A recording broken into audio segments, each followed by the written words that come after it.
네, 안녕하십니까. KCOC 코비드-19 코로나19 특별위원회 보건의료 자문단의 이훈상입니다. 네. 아, 지난주 첫 번째 웨비나에서 코비드-19의 질병 양상 및 국제 영향에 대해서 알아보았고요. 오늘은 이제 코비드-19의 한국 대응과 공중보건이라는 주제로 웨비나를 진행하도록 하겠습니다.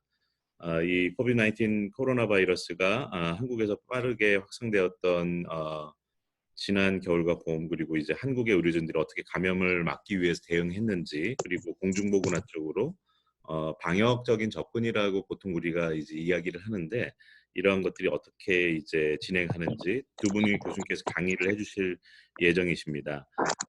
오늘의 웨비나는 약 20분의 주제별 발표 후에 참가자와 함께 질의 및 의견을 공유하는 방식으로 진행을 하겠습니다. 발표자분들을 소개하기 전에 먼저 오늘 그 박용준 그 KCOC 코비드-19 코로나19 특별위원회 위원장님께서 인사 말씀을 먼저 해주시겠습니다. 마이크 박용준 박용준 회장님 그 마이크를 켜셔야 될 것 같습니다. 어떠신가요? 들리시나요? 지금 네, 잘 안 들리세요? 들립니다. 네? 잘 들립니다. 들리세요? 네? 네, 네. 네네. 네. 오늘 다들 점심 맛있게 드셨는지 모르겠습니다. 하여튼 이 코비드-19 웨비나를 2회째 지금 진행하고 있습니다. 특별히 오늘 또 이지갑 교수께서 유명하신 우리 교수님 아마 언론에서도 많이 보셨을 겁니다. 그래서 우리 이지갑 교수께서 오늘 세미나를 또 강사로 오시게 돼서 우리 KCOC로서는 매우 영광이고 또한 좋은 그러한 시간이 될 거라고 생각합니다.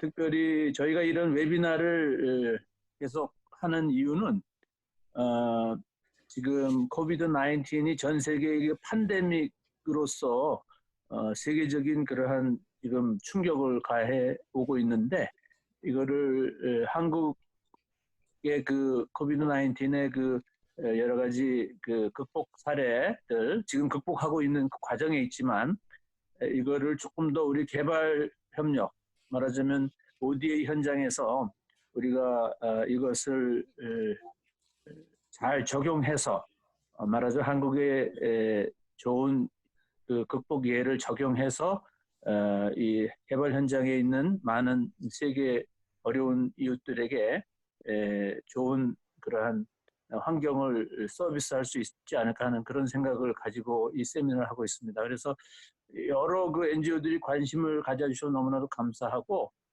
특별히 오늘 이재갑 교수께서는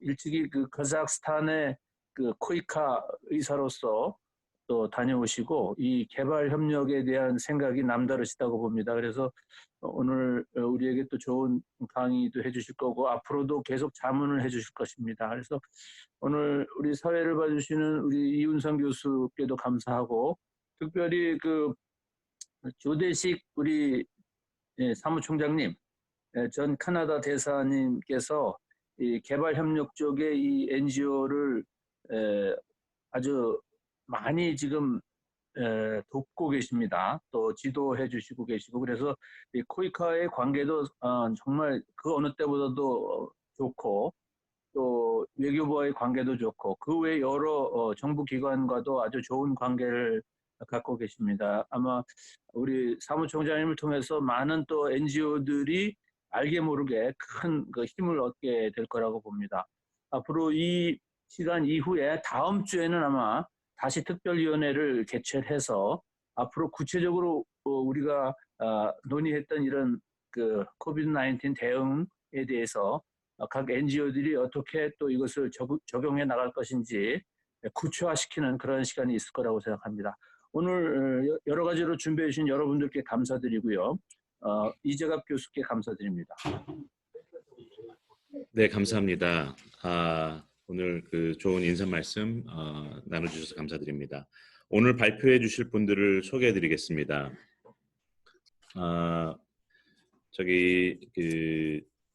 혹시 한 가지 참가자분들은 비디오를 켜주시고 켜주시면은 감사하겠습니다. 그 탁상우 교수님도 비디오를 켜주시면은 감사드리겠습니다. 네. 그리고 나머지 참가자분들도 비디오를 켜주시면은 감사드리겠습니다. 네, 그 NGO 단체들에서도 비디오를 켜주시면 감사드리겠고요. 오늘 발표해주신 분들은 먼저 원래 이제 이재갑 교수님께서 오늘 KCOC 사무실에 오셔서 같이 발표를 해주시기로 하셨는데 오늘 갑자기 이제 지금 지난주에 좀 우리나라 국가 정부 차원에서 우리나라 정부 부처들이 이제 총괄적으로 모여서 다 같이 국제사회의 한국의 경험에 대해서 공유를 하는 웨비나 국가 차원에서의 웨비나 컨퍼런스가 오늘 오후 3시에 지금 진행이 될 예정입니다. 그래서 이재갑 교수님이 이제 그 글로벌 세미나에서 이제 발표를 해주시기로 돼 있으셨습니다. 그래서 부득이 오늘 이제 KCOC 사무실에 오셔서 발표를 해주시기가 조금 이제 어려워 주셔가지고 제가 한국의 코비드 19 대응을 주제로 간략하게 그 한국의 코비드 19의 대응에 대한 발표를 하고 이재갑 교수님께서 거기에 대한 추가적인 코멘터리와 설명 내용을 이제 말씀을 해주시겠습니다. 이재갑 교수님은 그 고려대 의과대학을 졸업하시고 내과 전문의를 이제 하시고요. 그 이후에 좀 전에도 말씀하셨다시피 카자흐스탄에서 코이카 국제협력 의사를 역임하셨습니다. 그 이후에 지금 현재 한림대 병원, 성심병원 감염내과 교수로 계시고 지난 이제 메르스 그리고 이번에 그 코비드 19을 거쳐서 한국 정부의 이제 공중보건 감염병 대응에 대해서 상당히 많은 자문과 역할을 지속적으로 해오십니다. 참고로는 그 2014년도 에볼라 당시에도 한국의 에볼라 지원단 2기 의료 지원단의 단장으로 다녀오시기도 하셨습니다. 그리고 두 번째로 이제 발표해 주실 탁상우 교수님께서는 그 코비드 19의 공중보건 접근이라는 주제로 발표를 해주시겠습니다. 탁상우 교수님은 수의학 전문의로 지금 미국에서 미국 국방부의 역학조사관 이 에피데미올로직 인베스티게이션 오피서로 EIS 오피서로 근무를 해오셨고 국내에 이제 귀국을 하신 이후에는 메디피스에서도 역할을 하시고 지금 현재는 그 서울대 보건대학원 환경보건연구소에서 연구를 하고 계십니다. 한 가지 이제 발표와 관련해서 말씀을 드리면 요즘 화상 회의가 급증하다 보니까 웨비나 진행 중에 저희 그 줌 프로그램이 해킹을 당할 수도 있습니다. 그래서 만약 뉴스에서도 보셨을 텐데요. 불미스러운 일이 혹시라도 벌어지는 경우에 웨비나를 연기하기보다는 다들 워낙 바쁘셔서 자체적으로 웨비나를 진행을 하고 그것을 녹화해서 공유를 드릴 수도 있습니다. 다만 만약에 이제 그런 이제 상황이 발생을 하지 않으면은 현재 웨비나를 잘 진행할 예정입니다. 그리고 참석자 모두 화면을 켜주시기 바라고요. 웨비나 내용에 대한 질문은 강의 중간에 채팅창에 남겨주셔도 좋고요. 강의가 끝난 뒤에 손을 들어서 직접 구두로 발표해 주셔도 좋을 듯 합니다. 그럼 이제 웨비나를 시작을 하겠습니다. 네, 발표 자료를 띄워주시면 감사드리겠습니다.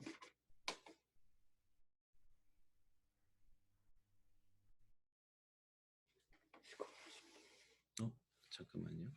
제가 보내드린 파워포인트 자료가 이게 아닌데 혹시 네. 네.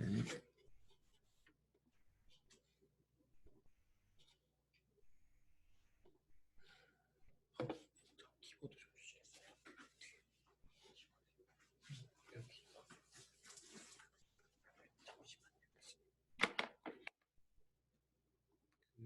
폴더에 가보시면은 거기에는 제 파워포인트가 들어가 있던데요.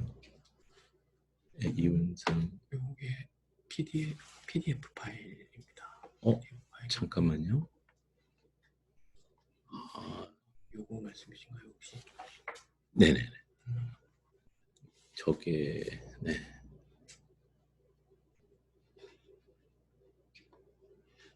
그거를 전체 화면으로 켜주시고 네.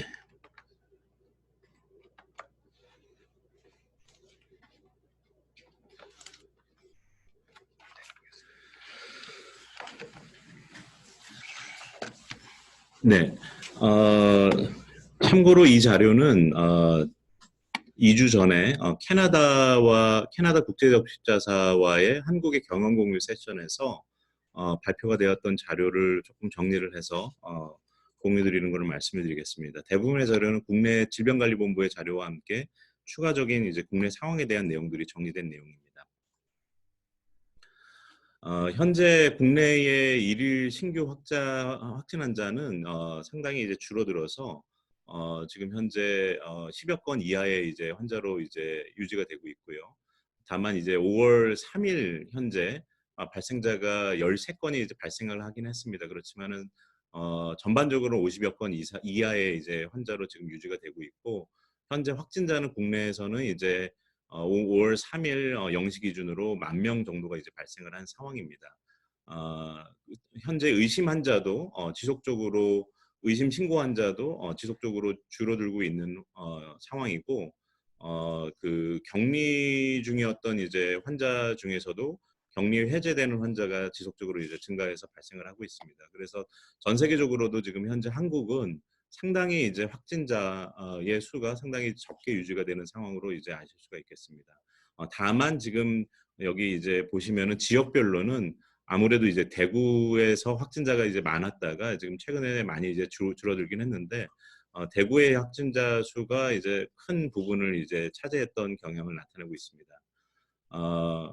그런데 이제 한국에서 이제 이러한 이제 상황이 발생했던 것들을 좀 시간별로 이렇게 말씀을 드리면은요.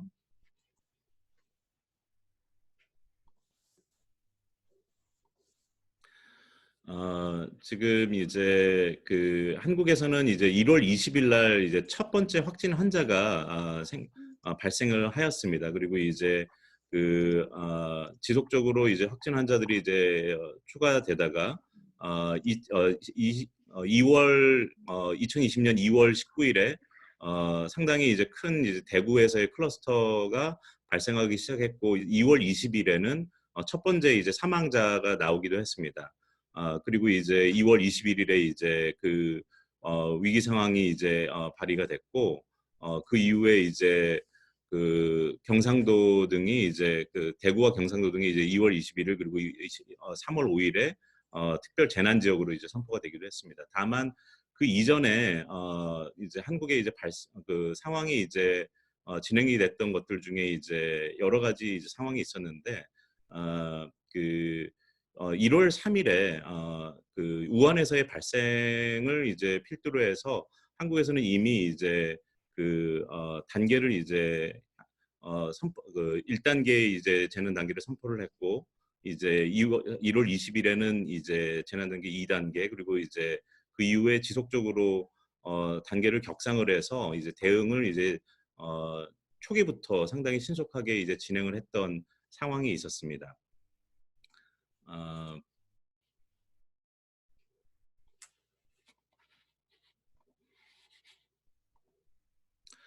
근데 이제 한국의 이제 그 상황을 보면은 이제 확진자 수가 이제 아무래도 20대에서 상당히 많은 숫자를 이제 발생을 하고 있고, 그 이후에는 이제 50대에서 이제 많은 수가 발생을 하고 있긴 하지만은, 전반적으로 이제 사망자의 이제 비율을 보면은 70세에서 79세 그리고 이제 80세 이상에서 상당히 많은 사망자 수가 이제 발생하는 거를 이제 보실 수가 있겠습니다. 그래서 전반적으로 발생은 20, 30대에서 이제 어느 정도 많이 이루어진다고 얘기는 할 수 있지만은, 사실상의 사망은 이제 그 70세 이상의 기저질환을 가지고 있는 고령자에서 이제 많이 발생을 하다 보니까 조금 더 아무래도 그 70세 이상 기저질환 환자에서의 사망이 많은 부분을 차지하고 있고, 전체적으로 이제 치명률은 한국은 이제 2.32% 정도로 이제 나타나고 있는 상황입니다. 지역적으로는 이제 좀 전에 말씀드렸던 것처럼 대구와 경북 지역에서 상당히 많은 수가 이제 발생을 한 것을 보실 수가 있고요. 신천지 그 종교 집단에서의 비율이 거의 이제 절반 정도를 차지할 정도로 상당히 많은 부분을 차지하는 것을 보실 수가 있겠습니다. 한국의 이제 대응은 현재 이제 심각 단계로 이제 대응 단계는 이제 제시가 되고 있고, 현재 중앙에서는 질병관리본부가 중앙방역대책본부로 역할을 하고 있습니다만은 중앙 재 대책 본부가 이제 또 총리실 산하로 구성이 되고 있고, 총리실 산하에서 보건복지부와 그리고 이제 행안부 등이 이제 역할을 하고 있습니다. 그러면서 이제 지역에서는 그 시와 도의 차원에서 그 또 시도 감염관리 지원단이 이제 또 구성되어 있으면서 대응을 또 시와 도 레벨의 방역 관리 이제 태스크포스가 이제 구성이 돼서 역할을 하고 있는 상황입니다. 한국의 이제 대응이 여러 가지로 있었지만은 여기에서도 중요한 것 중에 이제 몇 가지를 이제 말씀을 드리면은 지속적으로 이제 정부의 이제 체계 안에서 협력, 코퍼레이션이 상당히 이제 밀접하게 이제 이루어지고 있고, 리스크 커뮤니케이션과 캠페인과 그리고 이제 여러 가지 이제 투명하게 정보 공유를 이제 계속 하고 있으면서 다양한 이제 대응들이 이제 강화되고 있는 측면이 있습니다. 그렇지만 여기에서 이제 한 6가지 정도로 이제 한국의 대응을 조금 말씀을 드리면은, 그 초기에 이제 그 1차적인 국내에 이제 유입하는 단계에서의 이제 예방, 그리고 이제 그 환자가 발생했을 때의 대응, 그리고 초기에 이제 그 early screening, 초기에 이제 검사를 이제 광범위하게 진행을 하고 있는 이제 여건이 있고, 그리고 이제 그 확진자가 이제 확인이 되자마자 바로 이제 그 격리를 하면서 치료를 시작할 수 있는 여건, 그리고 그 이외에 이제 그 의료 서비스 역량을 이제 확보하는 그 부분, 그리고 이제 그리고 그 추가적으로 이제 여러 가지 그 생활치료 센터를 이제 구축하거나 다양한 이제 지원 과정을 이제 거치고 있는 부분들이 있습니다. 여기에서 국내에서 이제 아마 가장 그 국제적으로도 이제 주목을 받고 있는 부분 중에 하나는 그 광범위한 이제 검사를 이제 초기부터 가능하게 했고,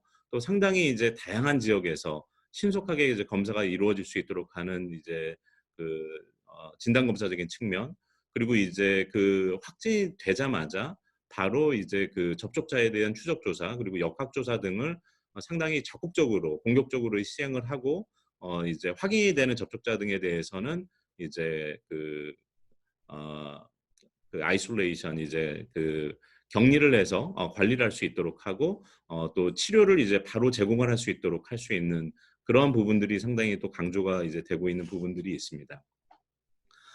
근데 이제 한국이 이제 어떻게 이렇게 이제 잘 이제 대응을 했는지, 특히 이제 다양한 이제 그 초기 단계에서의 상황을 이제 말씀을 드리면은, 초기에 신천지 환자가 발생을 하자마자 한국에서는 이제 그 다양한 이제 그 대응을 이제 확대를 하였고, 그리고 이제 그 2월 29일 그 2월 24일에는 이제 91개의 감염병 이제 전담 병원이 이제 지정이 되었습니다. 그리고 그 2월 29일에는 이제 그 사회적인 격리 이제 조치가 이제 진행이 되고, 그리고 이제 그 이후에 이제 구로 콜센터 상황이 이제 3월 12일에 발생을 했을 때에도 바로 여기에 대한 이제 다양한 이제 대응이 이제 바로 진행이 되었고, 이제 그 3월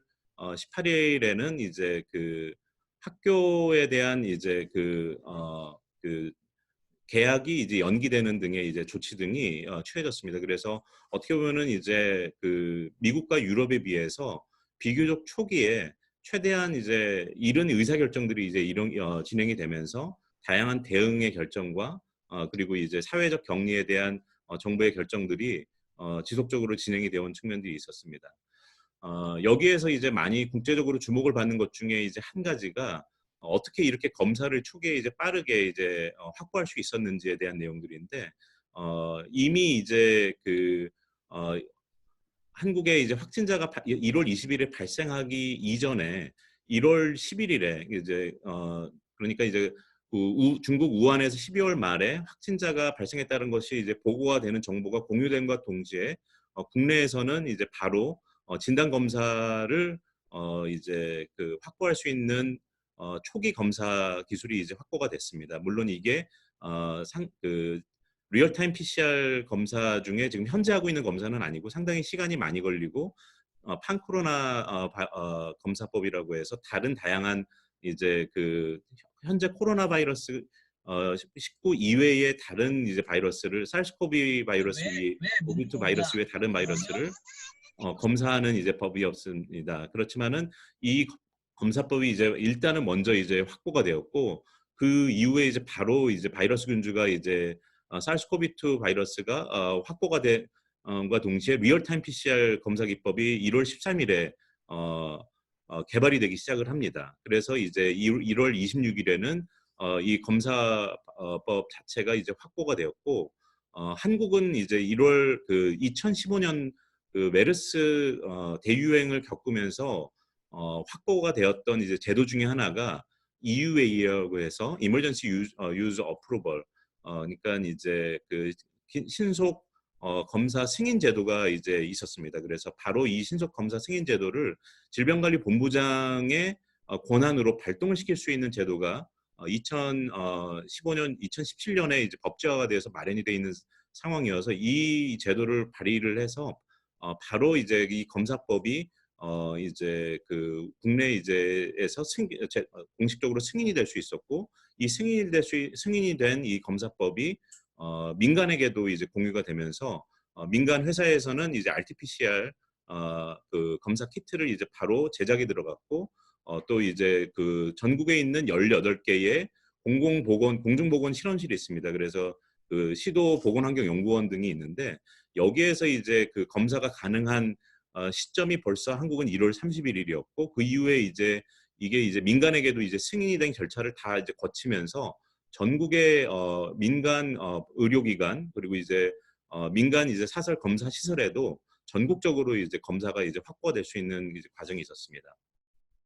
그렇지만 이제 그 이전에도 이미 이제 12월 그 2019년 12월에 한국에서는 그 사실은 이제 코로나가 올 것을 이제 예상하지는 못하는 상황에서 그 이제 도상훈련이 테이블탑 엑서사이즈라는 도상훈련이 있었고 그 당시에는 중국에서 이제 발생하실지도 모르는 디지즈 X라는 이제 가상의 질병을 대상으로 도상훈련도 하는 그런 이제 준비 단계가 있었습니다. 어떻게 보면은 이 모든 단계가 메르스 당시에 2015년에 메르스를 겪고 나서 한국이 여러 가지로 준비를 하려는 이제 과정을 거치면서 이런 이제 좀 그 준비의 대응 태세가 있었던 측면도 상당히 이제 역할을 하는 부분들이 있었다고 할 수 있겠습니다.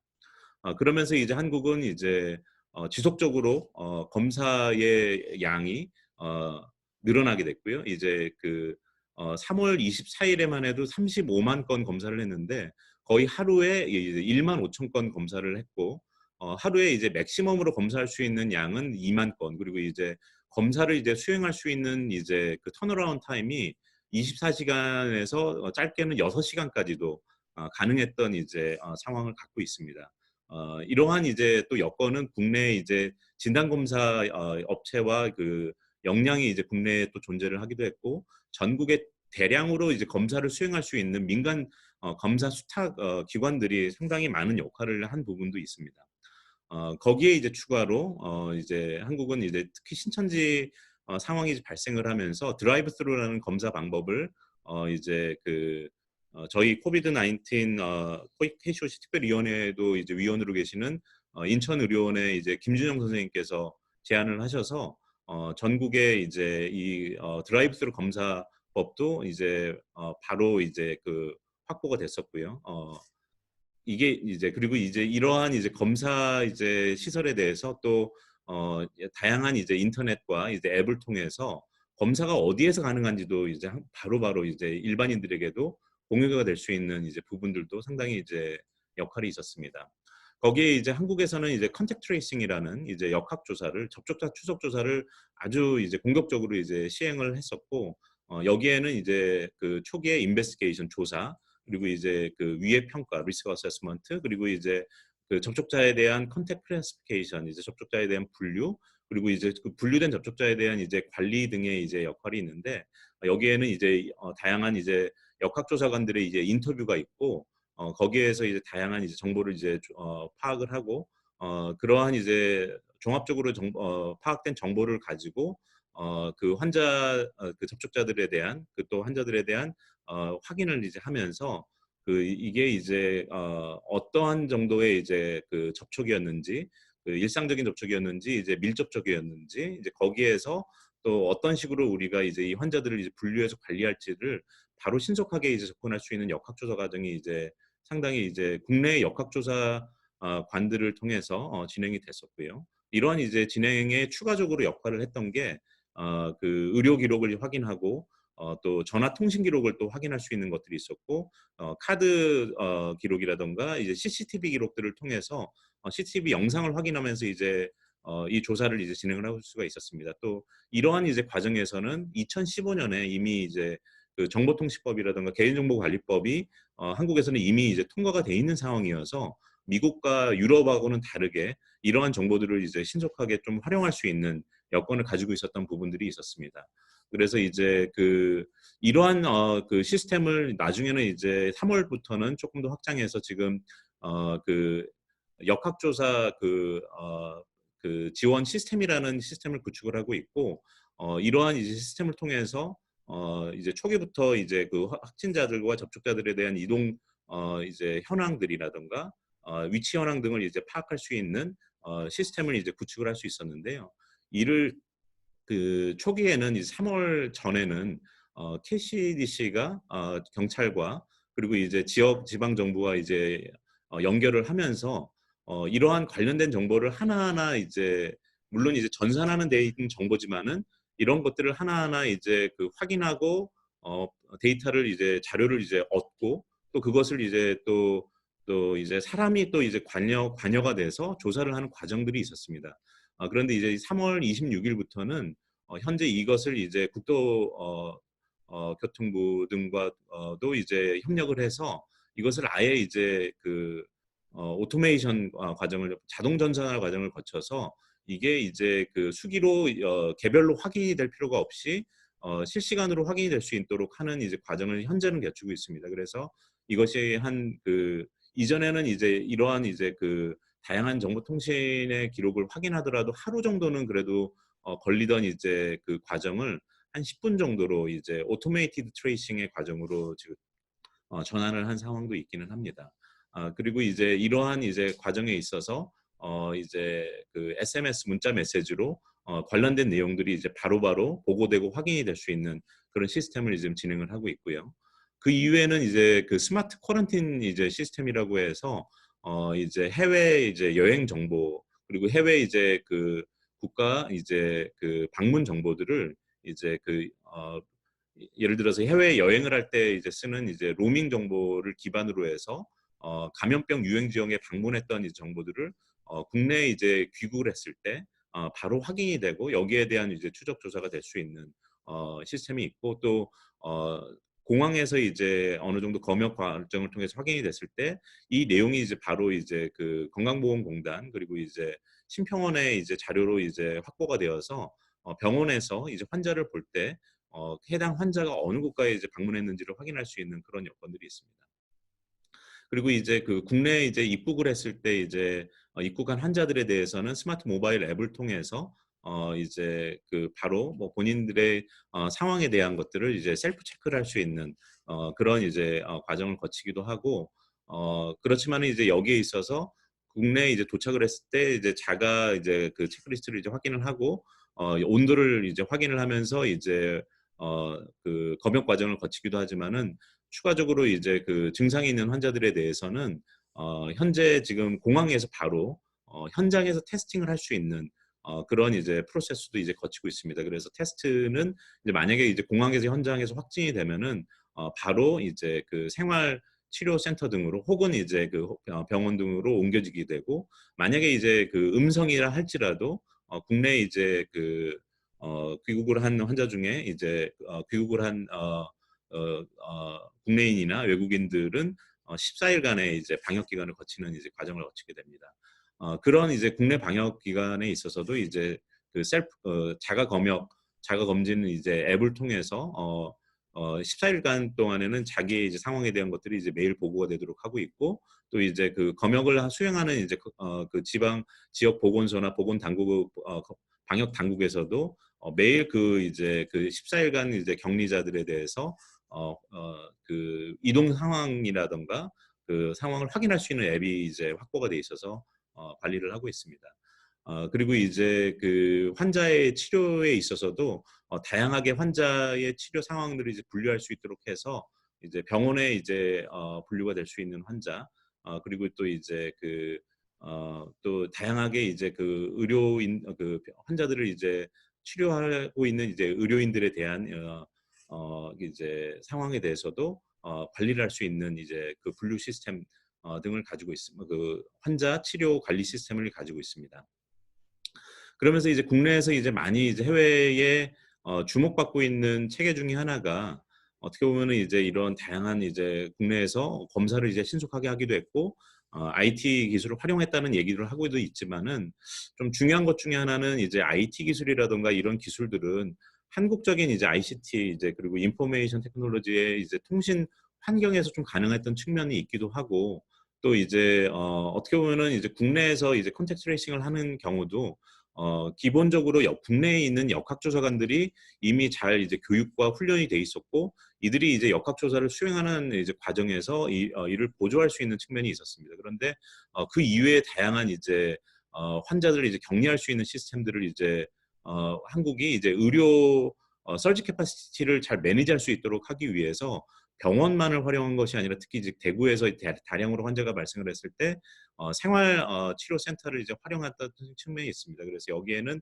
대구에서 이제 활용이 됐던 생활 치료 센터 중에 한 장소인데, 이런 생활 치료 센터가 환자들을 격리를 해서 이제 그 중증도 환자들은 이제 병원에 있게 하고, 좀 경증인 환자들은 꼭 이제 의료 자원이 많이 투입되지 않는 여건에서 최소한의 모니터링과 관리, 그리고 이제 환자들이 이제 증상이 이제 악화되면 바로 이제 병원으로 옮길 수 있는 여건을 마련한 부분이 있었습니다. 그 이후에는 이제 강력하게 한국이 이제 다양한 이제 소셜 디스턴싱, 사회적 격리 이제 조치를 취했고, 어떻게 보면 또 전 국민적으로도 한국이 이제 다른 국가들에 비해서 국민들이 이런 사회적 격리를 잘 이제 지켜줄 수 있었고 하는 과정에서 상당히 도움이 되는 측면들이 있었습니다. 다만 이제 현재는 이제 장기적으로 이제 그 상황이 진행이 될 예정이라, 정부에서는 사회적 거리두기에서 생활적 거리두기로 전환을 한 상황이고, 특히 현재 이제 그 하루에 50건 이하로 이제 유지가 되고 있는 상황에서 지금 그 거리두기 조절 단계를 3단계로 제시를 해서 생활 속 거리두기, 사회적 거리두기, 강화된 사회적 거리두기의 단계를 이제 가지고 있고, 지금 현재 이제 정부에서는 이 3단계를 2단계에서 이제 1단계로 전환을 하고자 하는데, 여기에 대해서는 다양한 조금 고민들이 전문가들 사이에서는 있는 상황입니다. 다만 정부가 제시하고 있는 이제 생활적 거리두기는 이제 개인 방역의 이제 기본 수칙과 보조 수칙을 제시를 하고 있고, 이제 개인 방역의 기본 수칙에서는 아프면 집에 머물기, 거리두기, 이제 손 씻기, 이제 환기, 그리고 이제 뭐 등이 있고, 마스크, 환경 소독, 65세 이상에 대한 이제 생활 수칙 등이 있습니다. 그리고 이제 그 이외에 집단 방역에 대한 이제 지침 등이 아직은 제시가 되고 있고, 여기에 있어 집단 방역에 대한 보조 지침 등도 이제 제시가 되고 있습니다. 네, 제 발표는 여기까지 마무리를 했고요. 혹시 그 이재각 교수님께서 조금 더 이제 상세하게 이제 여기 관련된 내용들을 이제 추가로 말씀해 주시면 감사드리겠습니다. 뭐 전반적으로 말씀 잘 해주신 거로 생각이 들고요. 잘 들리시나요? 네, 잘 들립니다. 네, 잘 들립니다. 네, 그래서 지금 그러니까 우리 정부 차원에서의 이제 초기에 가장 잘했던 부분은 윤상 교수님 얘기했던 대로 검사 체계를 빨리 갖추었다는 부분들이라고 생각이 들고요. 그 다음에 역학조사와 관련되어 있는 부분들도 메르스를 거치면서 많이 다듬어졌던 부분들, 특히 이제 IT 기술을 활용하는 방법들을 잘 활용했던 방법들이 이제 다른 국가 역학조사 훨씬 좀 더 좀 세밀하게 그래서 이제 그 접촉자를 찾아낼 수 있었던 부분들이라고 생각이 듭니다. 그리고 사실 이제 그 국민들의 협조라는 부분들이 우리나라가 다른 국가들이 대부분 환자가 많이 발생하면 락다운처럼 강제적으로 이동 제한을 하는 그런 상황들이 있었는데 우리나라는 그러지 않았었던 이유들 자체가 지역사회 내에서의 그런 그 감염자들을 조기에 빨리 찾아내서 격리를 했었기 때문에 락다운하지 않고 지역사회가 감염이 만연하는 상황들을 예방할 수 있었던 부분들이 주요했었던 부분들이거든요. 그래서 앞으로도 이제 뭐 생활 속 거리두기가 월 6일부터 시작된다고 하더라도 이제 계속해서 해야 될 부분들은 조기에 이제 의심 환자들을 잘 진단하고 격리하는 과정들을 잘 진행을 해야 앞으로도 지금의 상황을 유지할 수 있을 거라 생각이 듭니다. 그래서 어쨌든 뭐 그 유상 교수님이 발표를 잘 해주셔가지고요. 이 정도까지만 얘기 드리겠습니다. 저기 한 가지만 이재학 교수님께 추가 코멘트를 좀 말씀을 드리면은 지금 한국의 접근과 관련해서 좀 이제 국내 상황과 다른 좀 개발도상국의 여건에서 조금 가장 한국의 이제 경험 중에 좀 의미 있게 생각을 해볼 수 있는 그 측면이 있거나 아니면은 또 어떤 측면들은 상당히 한국에서는 성공적인 이제 접근이었지만은 구현하기 조금 쉽지는 않을 수 있을 그런 부분에 대해서 한번 말씀해 주실 수 있으실까요? 사실 이제 국제사회 특히 이제 그 저소득 국가에서 하기에는 한국이 사용했던 방법들이 사실 좀 그러니까 적용하기 쉽지 않은 부분들이 있긴 있는데요. 그래도 이제 한국이 오히려 좀 잘 도울 수 있는 부분들은 이제 진단 체계를 갖추는 부분에 대한 서포트는 뭐 지금 한국이 제일 잘할 수 있는 영역이라 생각이 들고 왜냐하면 그러니까 그 뭐 어떤 이유에서든 그 코로나19 감염 환자를 빨리 찾아내서 격리를 시행하지 못하면 지역사회 감염이 확산되는 거는 뭐 불보듯 뻔한 상황들이거든요. 그래서 저희들이 제일 지금 그 국제적인 그런 협력이 필요한 것 중에 하나가 그 진단 체계가 아직 뭐 안 돼 있는 국가들이라든지 어쨌든 감시 체계가 부족한 국가들에 있어서 어떤 식으로 그쪽을 이제 빌드업 해줄 건가가 사실 제일 중요한 문제로 지금 생각이 들고요.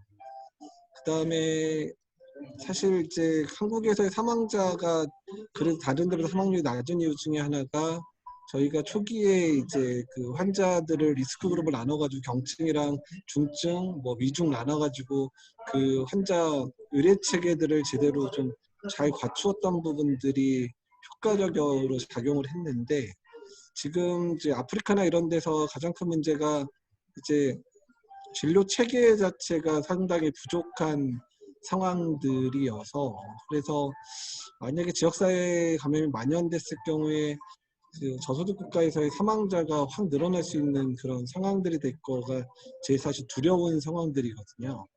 그러니까 그래서 모르겠습니다. 그러니까 이게 중환자 진료 체계를 갖추기가 상당히 어렵긴 하더라도 이제 환자의 격리 체계라든지 그리고 적어도 중증, 그러니까 뭐 인공호흡기라든지 뭐 에크모까지는 못하더라도 산소 공급이라도 해서 버티게 하면 많은 환자들을 살릴 수 있는 그런 상황들일 거라 생각이 들기 때문에 환자의 중증 상황을 판단할 수 있는 기준 그리고 가장 기본적인 서포트에 해당되는 산소 공급이라든지 뭐 이런 부분들을 어떻게 이제 저소득 국가 내에서 이제 만들어줄 수 있느냐가 사실 별거 아닌데도 불구하고 사실 제일 힘든 거 중에 하나라고 생각이 들거든요. 그래서 지난번에 제가 이제 코트디부아르하고도 한번 이제 이런 화상회의를 했었었고 뭐 그때 어디죠? MSF에 나왔던 그 분들하고도 했었는데 가장 큰 문제가 환자들 치료 체계를 어떻게 빨리 구축을 해주느냐가 사실은